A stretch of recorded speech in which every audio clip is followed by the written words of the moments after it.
All right, guys, what is going on? This is episode 593 of the First and Frame Rate Show.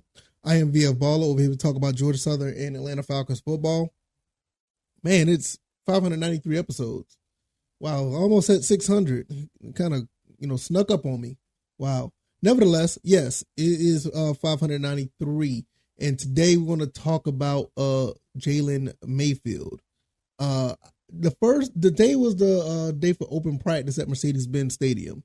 And I wish I would have been able to go, but nevertheless, I was not able to. And Jalen Mayfield played right tackle. And I want to talk about this because I find this the most interesting thing out of all of what's going on. It is interesting because this kid was kind of put in I ain't gonna say in a tough spot, but he was kind of put out of his element a little bit. So I'm going to talk about that, give you my thoughts and opinions, and we're gonna walk through this for our Friday evening. If this is your first time here, welcome. I can be found on YouTube and Rumble. I'm also on Anchor, Stitcher, Spotify, Apple, and Google Podcasts. If you don't mind, hit the like button. We're gonna try to grow this channel since we're already at 600. I mean, time just flies. I remember when I was doing episode 400 and I did a Q&A for that. Now I'm at 600. So hit the like button, let people know what we're doing over here, and subscribe to the channel, like I said, if you haven't already. And I want to thank the ones who have already, and the ones who follow me on Twitter, and that has checked out the website, firstandframerates.com. That website link will be down in the description. Jalen Mayfield, right tackle. When he came out of college, he played a lot of right tackle at the University of Michigan. But for some reason, Coach Smith wanted to put him at left guard, which, let's be honest, he struggled. He didn't do the best. That first game against the Eagles, I'll never forget that. It was like he ran through the ringer. And as the season went on, it kind of got rough and for him, and it got really rough for him. And then come to find out that Coach Smith said he was dealing with a back injury that first year. Second year, you didn't really see much of him. But that first year, it was like, that's what he said, he was dealing with a back injury. But one thing I will credit Coach Smith for, he haven't given up on him. Some coaches, give up on their draft picks and they move on, or they'll just try to keep them on the roster kind of hidden. But I'm actually interested in this whole move for him going to right tackle because when he was drafted, I thought that's what they were going to put him. I thought he was going to be on the opposite side of Jake Matthews, and that's where he was going to be. But I think with the draft pick of Matt Bergeron at left guard, because Matt Bergeron also played tackle as well, but they said he's catching on really quick. I talked about this earlier in the week or, last week, that Matt Bergeron is actually, they heard that he's doing really good. And with that being said, him and Matt Hennessy is going to go for, a really good healthy competition. I expect Matt Bergeron to win that. Also, you also see that the other draft pick, Jonathan Gwynn, has been playing center a lot. Really interesting to see what they're trying to do with this because I don't know with what's going on. So with Matt Hennessy, pretty much got most of the reps at left guard. Drew Dahlman is there, and you got Justin Schaefer is trying to get some reps as well. I think the offensive line is actually going to continue to be pretty decent, but I really want to know what they're going to do with this right tackle situation because you already got Caleb McGarry, and then you got Jalen Mayfield right behind him. What does that say? What are you trying to do? Because I don't see Jalen Mayfield playing right tackle over Caleb McGarry, but then again, you just never know. What if McGarry goes down? What if he falls off? Do you have somebody behind him to do anything with that? But I just don't know how this is going to play out. Does he get a second chance at, being a rotational guy? But when you have the right tackle situation, you don't really rotate guys out, and really you don't really rotate the offensive line out. So is he going to be the guy that's going to be second, third string? I don't see him being no better than a second string at best. So it's really interesting to see. Are we just going to bulk up this offensive line? Because the one thing about Jalen Mayfield, he has the size. He has the size.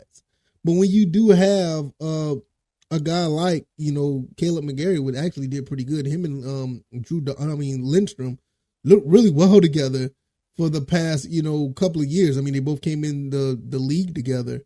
And Lindstrom is every bit of that first round pick that you want. I mean, the dude's like the best guard in the game right now. Caleb McGarry does complement him fairly well. And for him to get that extension at the end, or get that re-sign at the end of at the beginning of the offseason was really cool. So, I mean, you got those two guys intact. Your center situation with, you're pretty much with the center is pretty much there. You got Hennessy, you got Dahlman, those guys can move back and forth. Really, Hennessy's going to be moving to the guard. Then you got Bergeron and, Justin Schaefer still there. And then, the left tackle, you got Jake Matthews there. I mean, he's going to be there probably for the rest of his career. And we're probably not going to have to worry about left tackle for maybe another 3-4 years. I mean, that's kind of pushing it, but that's what I think that's how it's going to play out. But getting back to Jalen Mayfield, does he redeem himself? Does he get better as time goes on if he continues to work at the right tackle position? I'm not sure, because I kind of would say, like I said earlier, you probably got a bad rap moving from one side to the next, and that guard position is not just for him. He's probably just a bona fide tackle, and maybe we wasted a couple of seasons on him. I mean, I don't know. I mean, when we really think about that, was he the guy that we should have picked at the time when you have Caleb McGarry? And you pick up a guy that's basically another tackle. In all fairness, McGarry was not doing as well as he was doing now at the time, so I don't know. It's almost like a crapshoot. It's almost like a crapshoot. You just don't know. But the one thing you do know, you need the depth. You need a lot of guys at the offensive line that you can rotate in and out. You don't want to go thin on the offensive line. So is Jalen Mayfield just a body? Is he somebody that can be an asset? It's really going to be interesting. But one thing I do know, they really haven't used him at right tackle that much. Not since he's been in the pros. I mean, he went to left guard, and it just didn't, in my opinion, it just didn't work out. I don't see him ever going back to the inside, especially when you got a guy like Matt Bergeron, Matt Hennessy, and the other ones that I just named. I just don't see it. So let me know what you guys think about that. Does this really alarm you? What does it mean for you? I mean, I think it's okay. It's really interesting to see how he would develop now, since he's pretty much going. I ain't gonna say he's going to be, but if they keep him at the right tackle situation or that position, does he develop into a pretty good, solid, right tackle? I mean, I think the jury could be still out on that, because you move a guy from tackle to guard, a lot of guys don't pick up on that. Bergeron is kind of like different, because they're saying he's picking up on it very well. So it's going to be interesting to see what he does with that, and what they're going to do with him, and what he's going to do with that position. So before I get out of here, I want to talk about one more thing. So Drake London, also another thing that stood out to me. Drake London looked pretty good for the most part, based on what they said. But one thing that they did work on is ball security. And that is something that kind of plagued Drake London earlier in the middle of the season last year. Had about 2 or 3 fumbles.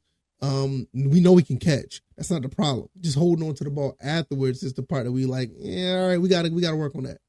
So I think that they're gonna be okay in that department, because his wide receiver coach, TJ Yates, TJ Yates is a wide receiver coach, interesting, was doing one-on-one drills with him for him to make sure he does not, lose that ball. Knocking the ball out with his fist. Knocking the ball out with his fist, hitting it with a large pad, making sure you don't drop that ball. And it is really cool to see that they're working on that, because if he can hold on the ball, that's just going to be a better asset for us. Other notables, before I get out of here, one more thing. A couple of guys was not there for the practice. Jesse Bates, Clyde Campbell, Lorenzo Carter, Mike Hughes. It is voluntary. And I think Cordell Patterson wasn't there either. Like I said, it's all voluntary, so it's not a big deal. But it's good to see some guys that that are there. I think it's pretty cool. At the end of the day, I kind of wish I was able to see this. I wish I was there. Don't live too far from downtown Atlanta. Would love to go and jump on the bandwagon and see what it's all about when it comes to the atmosphere at Mercedes-Benz, because I haven't been to Mercedes-Benz. I've been there, but I haven't been in. So that's something I'm going to work on throughout the season. I'm definitely going to do that because this team looks very, very interesting. Very interesting. If you like this commentary, hit the like button, share this podcast, subscribe to the channel if you haven't already. Let me know what you guys think about this Jalen Mayfield thing, moving back to right tackle. Is this something that's going to be permanent? Do you think it's good for him? Do you think it's good for the team? Also, what about the other thing I said about Drake London? Ball security, ball security, ball security. And what do you think the atmosphere is going to be like at Mercedes-Benz? Do you think things are going to change? Think more people are going to come to the game? To me, I want a lot of people to be at the game, but then again, I don't, because I want the tickets to be a little bit more affordable.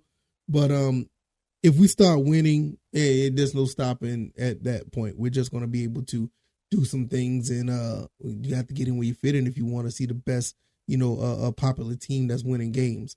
I mean, that's just how it is. I'm going to get up out of here, y'all. I can be found on, once again, YouTube, Rumble, Spotify, Stitcher, Apple, Google Podcasts. Check your boy out. Give me a 5-star rating. Hit that like button. Share this podcast. Let somebody or anybody or everybody know what we're doing over here. And if you haven't already, subscribe to the channel. I'm going to get up out of here. You guys enjoy the rest of your weekend or the beginning of your weekend. I'm going to do the same. I'm going to do the same. I'll fall back. Anything that comes up across the wires is breaking. I will be sharing that on the YouTube channel. And hopefully you guys will continue to support. All right, y'all. I'm going to get up out of here. Y'all take it easy and y'all be blessed. Peace.